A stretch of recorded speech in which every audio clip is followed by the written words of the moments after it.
This episode brought to you by TAUMMHOMS, which is a natural sleep and sound healing portal helping people globally to get to sleep faster and stay asleep longer through TAUMMHOMS.com. That's www.TAUMMHOMS.com. It's My Right Stuff with your host, Grammy Award-winning record producer and inventor, Toby Wright.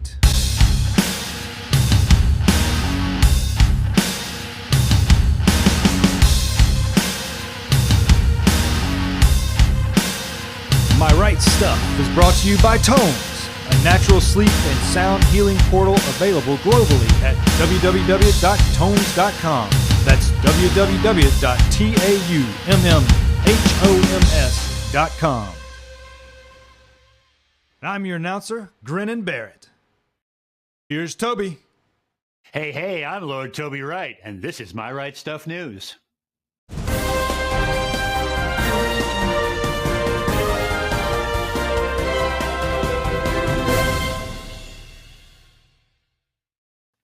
Well, welcome back to My Right Stuff News. Let's jump right into the music news. Well, The Weeknd has announced a new album called Dawn FM, featuring Tyler, the Creator, Lil Wayne, Quincy Jones, frequent collaborator 10 Tricks Point Never, and mysteriously, the actor Jim Carrey is featured on the record. Warner Chappell Music has bought the publishing rights to David Bowie's catalog of songs for what may be more than $250 million, according to some reports. And the musician died almost exactly 5 years ago on January 10th, 2016, after a diagnosis of liver cancer. Very sad. Spencer Eldon took legal action against the band Nirvana over the image of him as an infant in which he appears naked and swimming after a dollar bill in a swimming pool. He claimed that he had suffered lifelong damages from the photo and that it was commercial child sexual exploitation and child pornography. The judge dismissed the case, and rightly so. On over to film and TV.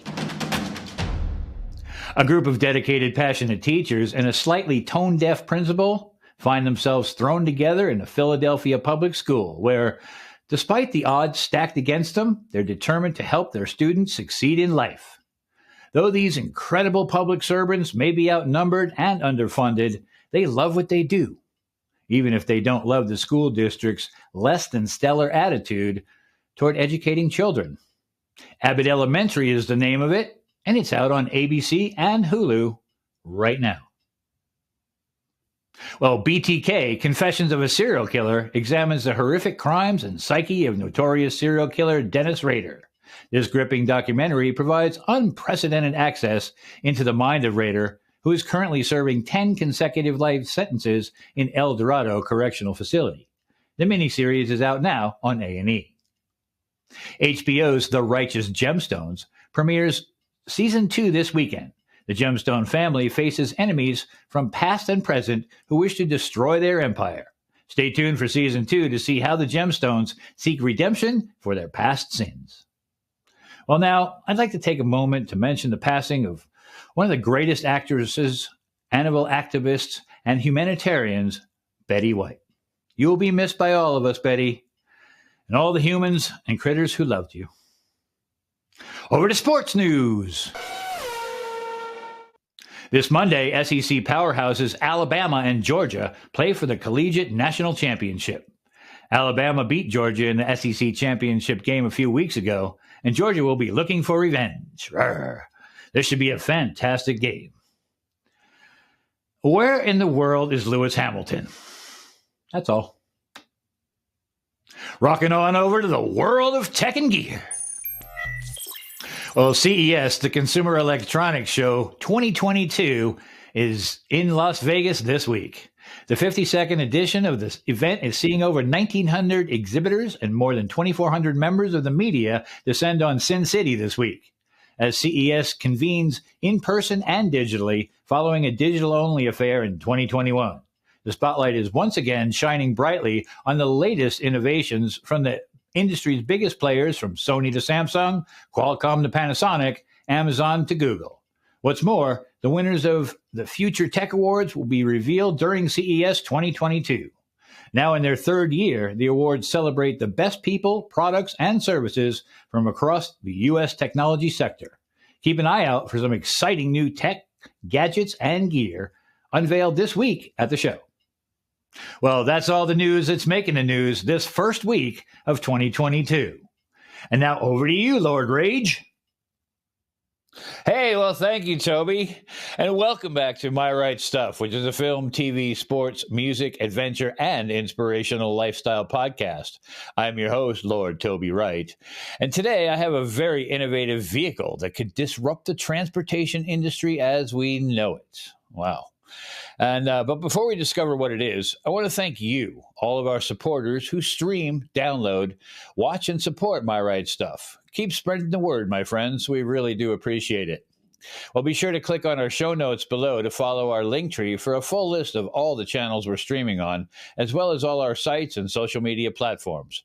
If you'd like to donate to My Right Stuff, please follow our support link. Every single dollar helps support the My Right Stuff crew who make all this possible. Well, and of course, be sure to subscribe to our YouTube channel as well as the podcast channel of your choice so you never miss a single episode. And after this episode, please head on over to myrightstuff.com, go to the store tab, and pick up some snazzy merch for those lovely bodies. Well, as I said, today's guest is Rani Plaut, CEO and co-founder of Air. They have a very innovative vehicle, the Air One, that could disrupt the transportation industry as we know it. They're developing what's known as an eVTOL, an electric vertical takeoff and landing personal aircraft. Well, let's learn more about it. Ladies and gentlemen, please give a very warm My Right Stuff welcome to Rani Plaut. Hey, Ronnie, how are you today? Hi. Hey, Toby. I'm great. Thank you. How are you? I'm doing great, my friend. It's a little early here, but in the morning, but you know, it is what it is, right? So you guys are all the way over in Israel, right? Yeah, I'm in Israel, so actually it's evening time for me. Right. We just moved. Right. Yeah, we moved to daylight saving time, so it's getting dark very early. Yeah. But we're in the office late, so it doesn't matter so much. That's right. That's right. You got lights, right? Yeah. Well, first off, can you tell me and explain to my audience what is an eVTOL? Yeah. So first of all, the initial phrase is VTOL, basically, which stands for vertical takeoff and landing. Actually, a helicopter is a VTOL. Okay. So anything that can take off and land on the same spot, that's a VTOL. And eVTOL is an electrical vertical takeoff and landing. So we are talking about an aircraft that can lift off and land vertically, which is basically a big drone. Okay, right. Yeah, it looks like one in the pictures. It's really cool looking. So here on My Right Stuff, I like to start at the beginning. And how did this all come about? And has aviation always been a passion of yours? Well, actually, also, I mean, I'm interested in a lot of stuff. Most of the stuff is based on physics. So anything which is based on machinery or things that does stuff, right? Is interesting for me. Robots, automation, and so forth. Aviation is very special because I think Wilbur Wright said we have always looked to the skies. We look to the air, we look to the birds. It's always fascinating. Anything but on the ground is great, right? Right. So it started as when I was a kid, basically, and went on until today. That's excellent. So who actually is designing and building the Air One? So first of all, the Air One, the technology is a brainchild of the inventor. His name is Chen Rosen. He is a guy that literally flies things from infancy, almost. I think he has wings and propellers. He's the propeller head in the good sense of the word, I think. Literally. And what Chen has been designing and building and constructing those things as a child in the army and later as a job. And about 4 years ago, he started building. He didn't intend to build the Air One. He intended to build a drone with a long range. Drones always have Yeah, they are limited by range. Right. And when he came to something which is viable, I met him basically by chance. We together, I financed a little bit the company, and we came with the idea of building something at scale in terms of volume. So an aircraft which is highly usable as a car, being produced as a car, priced as a car, and something which is more for mere mortals, I would say, not for pilots. The word pilot has a very, very, I would say, complicated halo. You need a skill set to be a pilot, right? Right. That's the essence.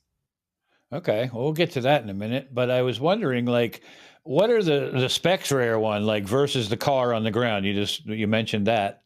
I was wondering, like, does it go farther? Is it faster?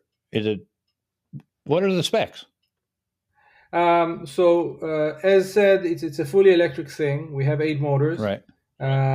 It's rather fast. It goes up to 155 miles per hour, wow, which is pretty fast for a car. Yeah. Not so fast for an airplane. I mean, there are planes with much, much higher speeds. Sure. And we are based on 3 pillars, I would say. We have the aerodynamic topology, which Chaim came to invent, which enables us to integrate basically, or the aircraft to have both a fixed wing and the rotors for takeoff and landing, vertical takeoff and landing, which is the novelty here. Okay, normally when you have a VTOL, a helicopter is not so good in moving forward, right? It's good for staying in the air, like a drone. It can move forward, but it doesn't fly as well as an airplane. And what we have is a mix of the two. The second pillar, which is very important for us and very differentiating, is the flight control system. We have a very unique flight control system. We call it fly by intent. It works like your brain. Okay, so when you sit up, your basic functions is about not falling down, right? It's about not dying, basically. And on top of that, you have more and more elaborated functions. So the basic function is about stability, and then there are more functions, higher functions for getting from point A to point B. But it's a very, very simplistic, but very smart software and hardware. And the third pillar is the automotive DNA that we have, which enables high production rates and very high usability. So all in all, it's an airplane with takeoff and landing, vertical takeoff and landing capabilities, which is dumbed down, so to speak, in terms of skill set, to be as easy to handle as a car. That's the secret sauce. That's great. I'm so curious about all of this. So I have a whole bunch of questions.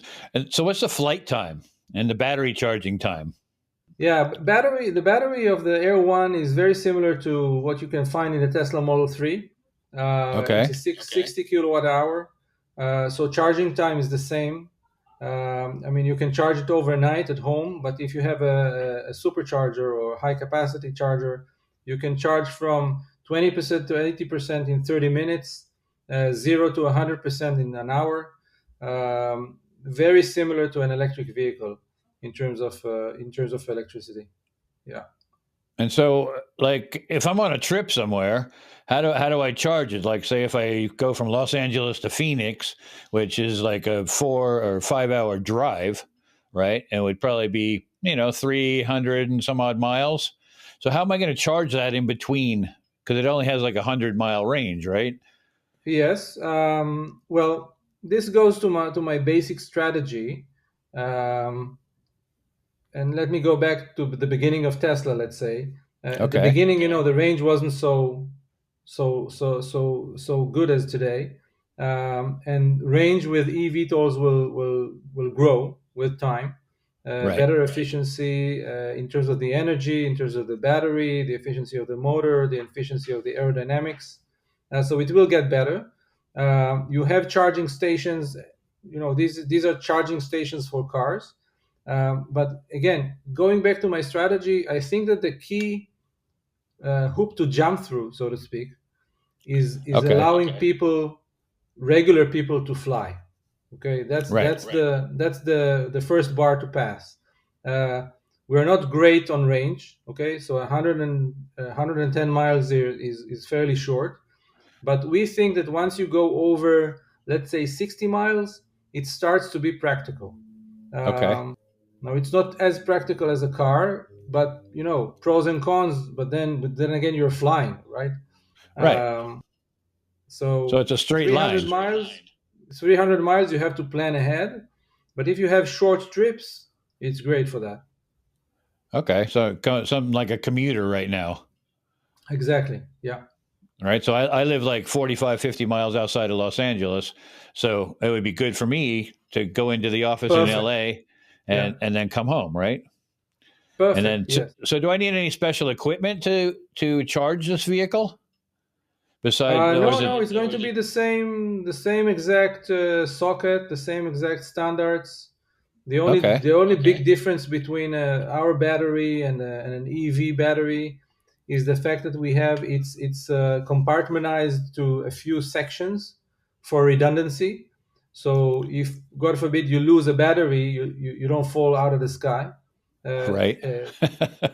By definition, we have very high redundancy. Okay, so you can lose a motor, you can lose a rotor, you can even lose the wing, and you can lose a battery. So the battery is a little bit different, but it's one socket, and the computer of the aircraft manages the charging by itself. Okay, that sounds awesome. So I understand there's some vehicle testing coming up, and then some manned testing as well. When is that going to happen? Exactly. So up till now, as said, we are working on that for about 4 years. We have tested large-scale prototypes, unmanned, full size, so 7-8 meters in wingspan. That's almost 30 feet. Okay. So full size, full weight. We have been testing this until 3-4 months ago. We are now concluding the buildup of two fully functional aircraft, which are already fully formed. So this is the ones that we're going to fly next year, early next year in February. We're going to start hovering. Looks like the pictures already. I mean, before it was a very clunky technological one.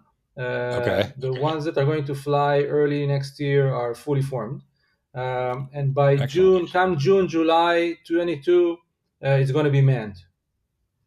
That's great. That's great. So can someone with a normal, like, 2-car garage just pull it out and fly away in minutes? The short marketing answer is yes. Good. So we have a full plan for a fully foldable aircraft, meaning you can fold the wings and you can fold. We have also 4 arms holding the motors and rotors. So this will be collapsible. I think that the first 50 units probably will not have this feature because I'm about putting people up in the air. It's not about fully functional, having all the things in the first aircraft, but later down the road, late 24, early 25, you'll be able to basically fold it and tuck it into a garage. It's an 18 feet or 17 feet in length. Okay. And when folded, it's about 8 feet. So like a big pickup truck. That's great. So that'll fit in most people's garages. That's great. Yes. So we were talking about the licensing and pilots before. So what are the qualifications? I mean, I understand you need a pilot's license, and can you just have an LSA, or do you need your private pilot's license? And I'm kind of imagining a scene out of the Fifth Element movie where the view is from high above and they pan down and all you see is these air taxis. Is there a navigational software that helps you fly this vehicle? So first of all, as in any vehicle, you need a license, of course. Right. We are working with the FAA to have a tweaked license, which is like a sports pilot, meaning at the level of 15 hours practice, 5 hours solo, probably the same cost. I think it's $3,400 if I recall correctly, and of course higher higher, I mean, private pilots and commercial pilots will by definition be able to fly it. There will be some adjustments to the training because, in a Cessna, you cannot stop in midair, right? Right. So there are some additions which are naturally easier. So, our aircraft cannot stall. Okay. Right? Because you just stop in midair. That's not a problem. On the other hand, you have different methods of landing, which are more resembling a helicopter. So this is regarding the license. And we think that with time, it will be much like the Fifth Element, because it's very easy to organize movement in space in the air. Right. It's a full fly-by-wire thing. This fly-by-wire is enabling the confinement, or you can manage the aircraft, or the aircraft can manage itself. By the way, you can give it coordinates, and then the aircraft won't go out of them, for example. Okay. So organizing traffic is very, very simple in the air. That's great. I didn't realize it was so advanced. So is it fully autonomous then? Don't say autonomous out loud. Okay. Because people get upset. Right. First of all, there are aircrafts today. When you fly an Airbus A380 to Singapore, the pilot is not doing much, right? Right. Aircraft has been autonomous for, I think, 3 decades now, especially in the defense, in defense, military, and so forth. So there is this aircraft is being born autonomous. The operation mode is not autonomous. So you are flying within an envelope. We call it a software envelope. Okay. Meaning you can try do everything, but there is a translation. This is why we call it fly by intent. So when you do this with a stick, your intention is to make a left-hand turn, and the computer basically designs your left-hand turn, and you're not moving anything. You're just asking the computer to make it. Okay. So, for example, if you have a hazardous situation, the computer will take over and even land itself. Okay.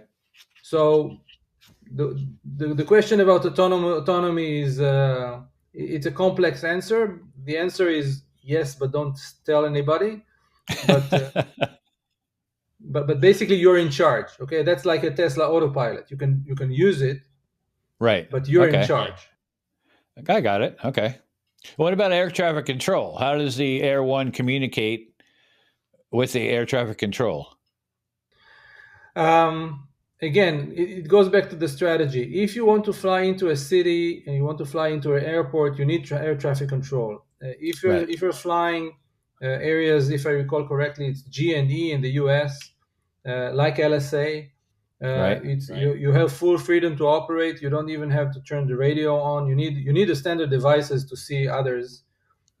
Sure. But as long as you don't get into congested areas, highly populated areas, you're free to operate. And for as far as I'm concerned, I can sell it to people in rural areas, coming to the outskirts of the city.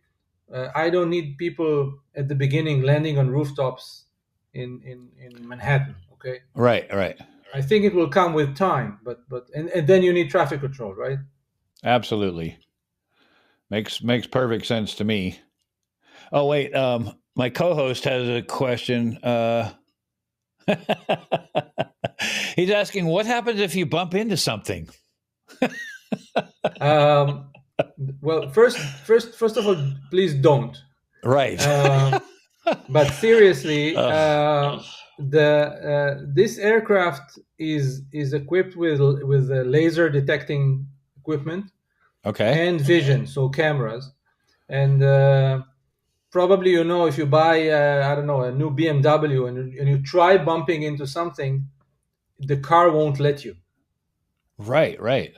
Okay, it's the same thing, and in the air it's even easier, because when you're in a car, you have a responsibility because there are some cars behind you, maybe. Sure, absolutely. In midair, it's much easier. So First of all, the aircraft will prohibit this. But in case something happens, the aircraft is equipped with a ballistic parachute, and the whole thing is being lowered to the ground. Interesting. Okay. Yeah. That's pretty cool. So speaking of like bumping into things on a serious note, like how safe is it for me, to get my license and then jump in one and just fly to work, for instance? I think that the answer is very safe. Okay. Very safe. I think it's safer than a car. Because cool. There are some very, very distinct actions and distinct manipulations and controls which are being put in place with very high redundancy. Now, if you think of a car today, even if you buy a lower grade car, right. Let's not name names, okay? But the cheaper ones, right? You don't pop the hood open for 3 years, right? Okay. It's very robust. Aircraft is even better than that. So being electric with 8 motors, 8 rotors, 4 batteries, you have so many redundancies that by the end of the day, it's inconceivable to have something happening. I don't think that nothing will happen ever, but I would say that it's extremely safe. Extremely safe. Okay, that's great. You mentioned the parachute recovery system earlier. Can you describe that a little bit more? Yeah, this is a standard equipment. If you buy a Cirrus today, or I don't know if Cessna has it already, but most light aircraft today are equipped by definition with a ballistic parachute. It's a parachute that is being shot out of the aircraft at the rear side of the aircraft. Okay. And it goes up to I think 4,000 pounds. Okay, so large aircraft are being lowered today to the ground with parachutes. This is a standard equipment, and we'll have it too. This is a part of the regulation. This is not because we're smart or anything. Oh, okay. So the FAA and all the other agencies that regulate flight have dictated that you need this thing on your craft as a safety precaution, right? Yeah. Okay. Yeah. I get it. Well, now that we've met Air One, let's get into the production side of things. I understand 2022 is going to be a big year for Air. Can you tell us what you're going to go through? It's a big, very big year. 2022, we're going to start building the prototypes for the FAA certification.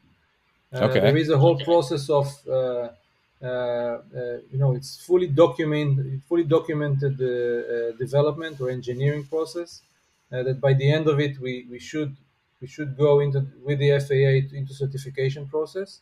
And side by side to those prototypes, we are going to get ready for the production.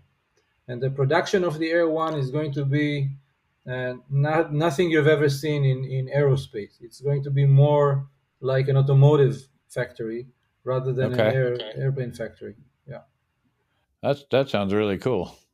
And so, can you take us through the timeline of the vehicle test to the manned flight test to consumer product acquisition?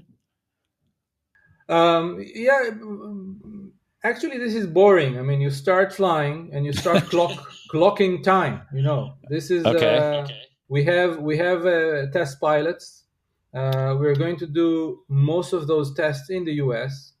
We're going to start doing that in Israel and probably run it parallel. But most of the flight testing will be done in the US.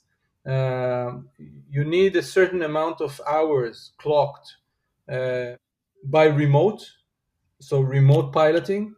And then you move to manned flights, which is also running. You have to clock a certain amount of man time in the aircraft before you prove safety.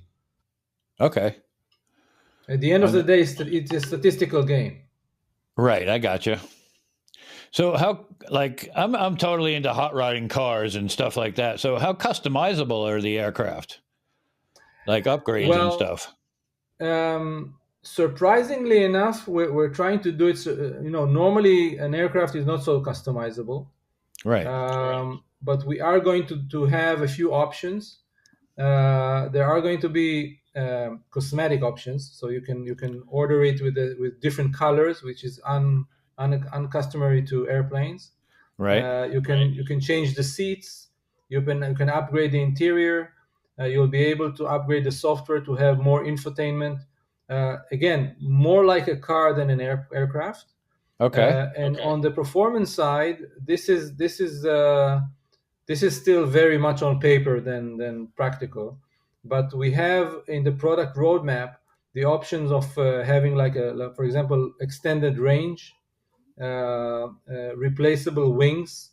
So, for example, currently the wing is optimized for practicality in terms of use. So putting it into the garage. In some cases, you would like to have extended range, and then we will have a set of wings which you can purchase separately and replace. Probably longer range batteries. If you fly most of the time alone, you can take 200 pounds more of battery, right? Okay. So we're trying to look at it as more as a commodity than an aircraft. Right. That's great. So is there storage for luggage and cargo and whatnot, not to exceed the limit of weight? Well, the payload, as we dictated, is up to 400 pounds, which is either two very large people or two normal people plus luggage. The luggage space is something like the things you take on a cabin size baggage. Two of those can be put behind the seats. Again, we think of it as something which should be practical. And if you go camping or if you go fishing, you want to have your gear with you. Right. That sounds great. So now that it's in production, how long do they take to construct? Well, that's a big question, and the real answer is I don't know yet. We haven't run the analysis, and the reason for that is that we have a few stages. In the initial stages, it's going to be all manual integration, except for some areas like the batteries and the chassis. But most of the integration will be done manually. But conceptually, this aircraft from inception is designed to be manufactured as a vehicle, meaning that except for the harnesses, most of the things can be automized. I don't know if you have you visited those large car manufacturers' facilities.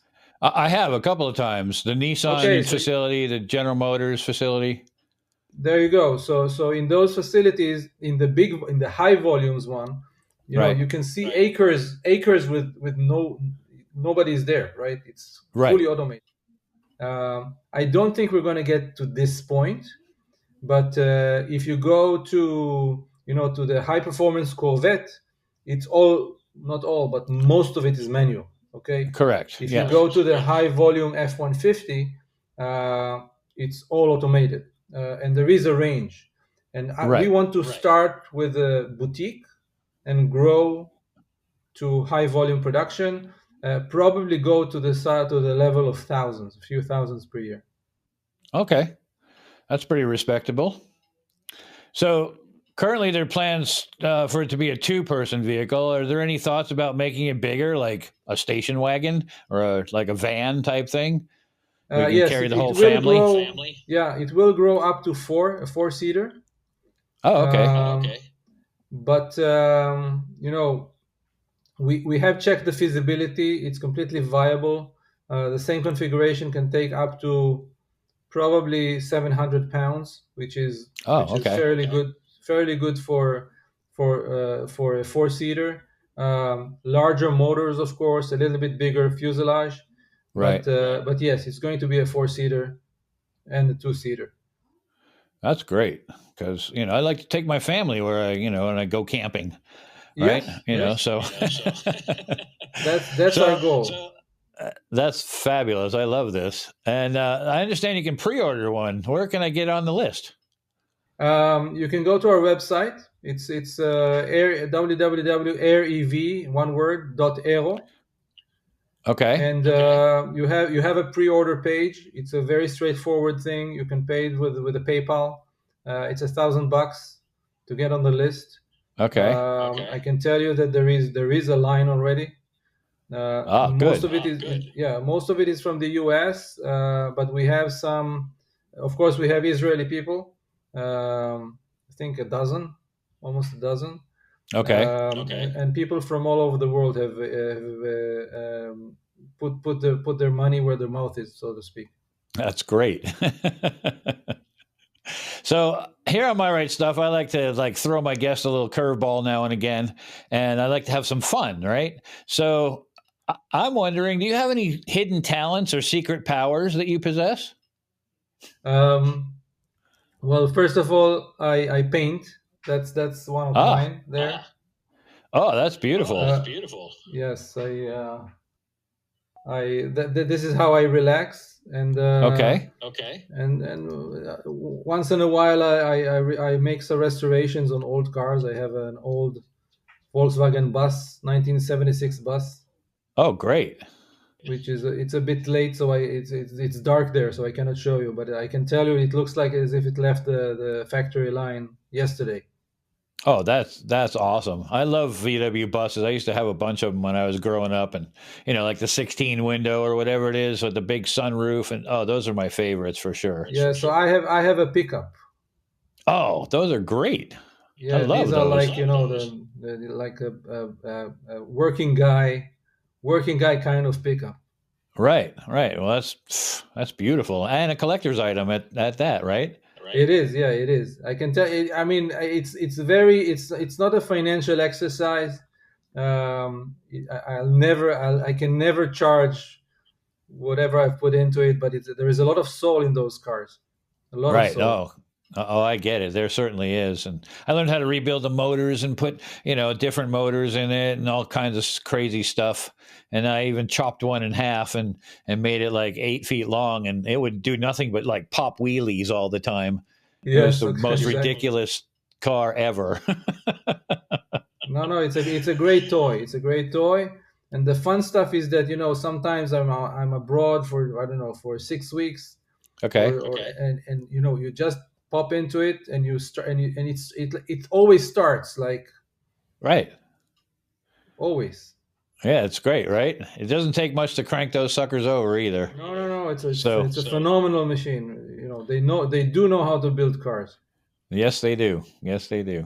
So where can people learn more about you and your company and your products? Well, first of all, there's a lot of material on our website. Okay. Of course, I have a LinkedIn profile. LinkedIn, okay. With my name, it's pretty unique. I mean, Plaut is it's the same family all over the world, by the way. Okay. Starting way back. So Rani Plaut at LinkedIn is very, very easy to find. I'm posting once in a while. I mean, every now and then, but mainly the website. And I can tell you that if you go to our website, you won't see any of us on the website. It's all about Air One. Right. Okay. It's about the product. We're trying to improve people's lives. We're trying to do it sustainably. Well, it's not a Prius. It's $150,000 instrument. Right. So it's not for everybody, but we're trying to chip in, so to speak, for the planet, doing some electric stuff. That's great, because I'm all for all the electric stuff. I love the Teslas. I love all of that stuff. And, I'm of the opinion that big oil companies have made way too much money in their lifetime, and it's time to end that. Let's get electric. Why not? Money and damage. Exactly. Plenty of damage. Golly. Just, and, electric won't have that kind of damage, will it? No. Not the ocean type damage and all that stuff. Anyway, so this has been a very fun and adventurous episode, Ronnie. I really love the innovation of Air One and learning about you and your magnificent machine. Thank you for taking the time, Ronnie, to be part of this episode of My Right Stuff. Thank you, Toby. I had fun. Thank you very much. Me too. Thank you. Do you suffer from insomnia, depression, anxiety? Well, our sponsor, TAUMMHOMS, may be able to help you in these areas. TAUMMHOMS, a natural sleep and sound healing portal, helping people globally get to sleep faster, stay asleep longer, and you can find this piece of gold at TAUMMHOMS.com. That's www.TAUMMHOMS.com. Well, a big thank you to all of you who stream, download, watch, and support My Right Stuff. And please keep spreading the word, my friends. We really, really do appreciate it. Also, we now have a merch store that you can pick up some snazzy merch for those bodies. Go to myrightstuff.com, click on the store tab, and don't forget to tag us in any photos with our merch so we can include you in an upcoming episode. Also, please remember to subscribe on YouTube so you never miss an episode, and I hear it will also give you 10 years good luck. Well, ring that bell for those notifications.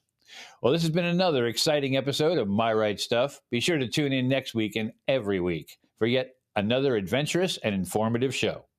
I'm your host, Lord Toby Wright, and remember to listen loud, play hard, and keep reaching for your dreams. Good night. Thank you for watching My Right Stuff. This episode was brought to you by TAUMMHOMS, a natural sleep and sound healing portal available globally at www.taumms.com. That's www.taummmhoms.com.